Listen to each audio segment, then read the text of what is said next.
Earlier this morning, before I actually got my day started, I had made a commentary talking about John Singleton. And I know some people wanted me to talk about him, but I didn't want to speak on it because of his condition. And I was said I was only going to do a commentary about him if anything had changed, whether he recovered from his condition or if he didn't. And unfortunately, he did not. If you do not know, John Singleton suffered a massive stroke. And that is one thing that is hard to recover from. You're either going to recover and live, but you're still going to have some imperatives, or you're not going to recover from it at all, and you're probably going to end up dying. John Singleton was only 51 years of age. That's relatively young for having a stroke. I'm realizing that people are getting younger and younger nowadays, having strokes younger and younger. If y'all don't remember, about a month ago, Luke Perry, the actor who used to play on Beverly Hills 90210, he passed from a stroke at the age of 52. So he was only 1 year older than John Singleton.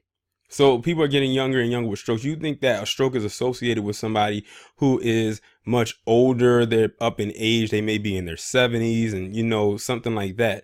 But now people are getting younger and younger. It's people probably in my age group that are suffering from strokes nowadays. Is very scary. And suffering from strokes is actually percentage wise pretty high in the Black community. And a stroke can pretty much come from a number of things, but one of the leading causes of it is stress. So if you find yourself that you're stressed out a lot, try to find a medium or an outlet that'll cause you, or that'll make you relieve yourself of that stress, like find like a hobby or something to that effect. But there was conflicting reports whether or not he had passed or not. And that's why I had to delete the original video. So I'm coming to make this video now, but I might as well reiterate what I said in the previous video. So the latest thing that came down was that he was on life support, but then a statement came from the family today that they will be taking him off of life support. So by the time you see this video, his family will have already taken him off and he will have passed away. And it's so unfortunate because John Singleton is definitely one of the most pioneering Black directors of our time. I remember, watching Boys in the Hood way back in the day, but I was relatively young. When Boys in the Hood came out, it came out in 1991. I was only 2 years old, so I was too young to actually watch it. But I remember my parents telling me, how they went to the movies to go and watch it, because Boys in the Hood is considered what you could say a hood classic. And then of course he came out with Poetic Justice with Janet Jackson and Tupac. But one of the major things I will always remember John Singleton for was him directing the Remember the Time video. Remember the Time for me will always be one of my favorite Michael Jackson songs and videos of all time, and he was a director for that. And it was very rare that back in the day that you had a movie director directing music videos. That was pioneering also in and of itself. So shout out to Michael Jackson for allowing John Singleton to direct what I believe to be one of his best works. But he had a very long career as well. He's directed other films like Higher Learning, Shaft, the one that had Samuel L. Jackson, of course, Baby Boy. That pretty much shot Taraji P. Henson's career off into another stratosphere. He did Rosewood. He did let me see if I can find it, because it was actually a list of a list of movies that I did see where he did of course Baby Boy. He did Too Fast, Too Furious. He did Four Brothers, and he also did a movie called Abduction. But one of his latest works that he was working on as far as television goes was this show on FX called Snowfall. Now I did watch the first season of Snowfall, but then I fell off after the second season, and I believe they do have a third season. Now this is a summer series, so it's going to be interesting to see what direction they go with the show now that their show's front runner is now no longer here. But I don't know if they already finished filming it or whatever, but they probably have, because the show, like I said, is a summer series that usually airs in July and runs through August, maybe early September.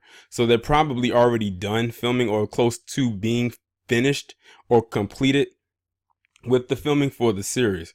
But it's just unfortunate that he's not going to be able to be there to actually finish it. And John Singleton is up there with a lot of great directors. So this is a huge loss for the movie industry and the television industry, entertainment as a whole, because he definitely was able to break a lot of barriers. And that's, if y'all didn't know, John Singleton was the first black director to be nominated for an Academy Award in the Best Directing category. And no black director has won that award yet. But he was the first one, and he got nominated for Boys in the Hood. Now you would think that was kind of strange though, because it's like, he got nominated for a film like that. I think that caught everybody, probably himself, off guard, that he got nominated for a film like that. But that just is a testament to how good of a director he was. He directed a movie like that, and it caught the attention of the Academy. But like I said, it's a huge loss. I'm sure his family might be going through it right now. No one wants to lose a loved one in that way. But at least I guess you can say, I don't know if I could say he went out peacefully, anything like that, because I'm sure there was a lot of pain that was involved with having that stroke. It's not like he just passed away in his sleep or anything like that. So I know he was probably going through it for the last couple of days, or the last few days of his life. But R.I.P. to John Singleton. My condolences go out to his family, his friends, his associates, anybody that he has ever worked with, and everything like that. But I would like to hear from y'all down in the comments. What was your favorite John Singleton movie? Whether he directed it or if he produced it. What film or films did you like by him? Because I would definitely like to see where your headspace is at as far as that is concerned. And I will talk to you in the next one.